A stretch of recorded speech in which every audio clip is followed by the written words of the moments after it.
राम राम जी सबको। एक सूर्यदेव भगवान की कथा सुनो। बहुत पुराने समय की बात है।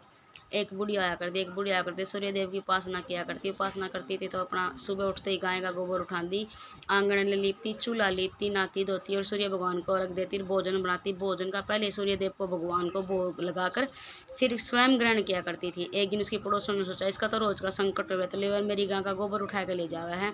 उसने उसकी गाय भीतर बांधी तो अपना बुढ़िया माई तो अपना सोच में पड़ गई कि आज गोबर कहाँ से लाऊं। अपना वह खाट में आसन पाटी लेकर पड़ गई। सूर्यदेव भगवान आए, बोला के बात मैया आज तने सूर्य भगवान को अर्घ नहीं दिया, भोजन नहीं करा। बोला कुकर कराऊं भाई। बोला के बात मैया। बोला मैं गाय का गोबर उठाकर चूल्हा लिपया करूँ, फिर नहा धोया करूँ, फिर मैं सूर्य भगवान के लिए भोजन बनाया करूँ, फिर सूर्य भगवान ने जिमाया करूँ। बोले अच्छा। बोले ले माँ तना गाँ दे दूँ। बोला उस ब्राह्मण का रूप धारण करके आए थे, गाय दे दी। उसने अपना बुढ़िया माँ ने अपना आंगन में गाँ बांध ली, गाँ ने गोबर कर दिया। उसने तो उठा के गोबर अपना चूल्हा लीप दिया, आंगन लीप दिया, नाली धोली, भोजन बना दिया।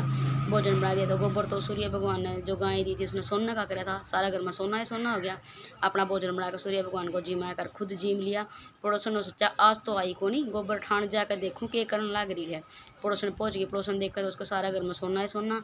उसने जाकर राजा का शिकायत लाई, राजा जी मेरी पड़ोसन एक बूढ़ी है, उसके पास एक ऐसी गाय है जो सोने का गोबर करती है, और वह गाय तो आपका महल में होनी चाहिए। राजा ने अपना सिपाहियों को भेज कर वह गाय मंगा ली। बुढ़िया रोती बिलखती रह गई।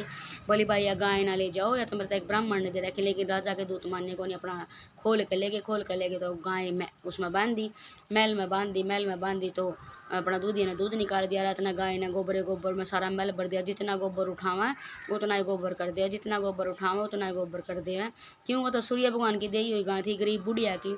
अपना राजा जी सुबह उठा था, बोला किसने कही थी? बोला गाँ सोना का गोबर करा। इसने तो पूरा महल में गंदगी फैला दी। उस लुगाई ने पकड़ कर लिया, उस औरत ने पकड़ कर ले गए। बोला तू तो नुको थी सोना का गोबर करा है, लेकिन यह तो बहुत गंदगी फैला। उन्होंने बोली महाराज यह सोने का गोबर करा है। उसका 100 कोड़े मारे तो अपना सूर्य भगवान की गाँव से बुढ़िया था उठ गया। बुढ़िया माई तेरी गाँ तू अपना रख। बुढ़िया माई तो अपना फिर उठी, अपना नहाई धोई, अपना गोबर उस गाँ ने तो फिर सोने का कर दिया। अपना घर लिपया, चूल्हा लिपया और सूर्य भगवान को भोजन ग्रहण करवाया। ऐसा मतलब नित्य प्रतिदिन किया करती थी। उसकी इतनी आराधना थी, सूर्य भगवान की खूब निष्ठा से पूजा किया करती थी। जिसा सूर्य भगवान उस बुढ़िया माई ने आया, ईसा सूर्य भगवान सब ना बोलो जय सूर्य भगवान की जय हो। कहानी पसंद आई हो तो लाइक करियो, शेयर करियो, कमेंट में बताइयो वे कैसी लगी।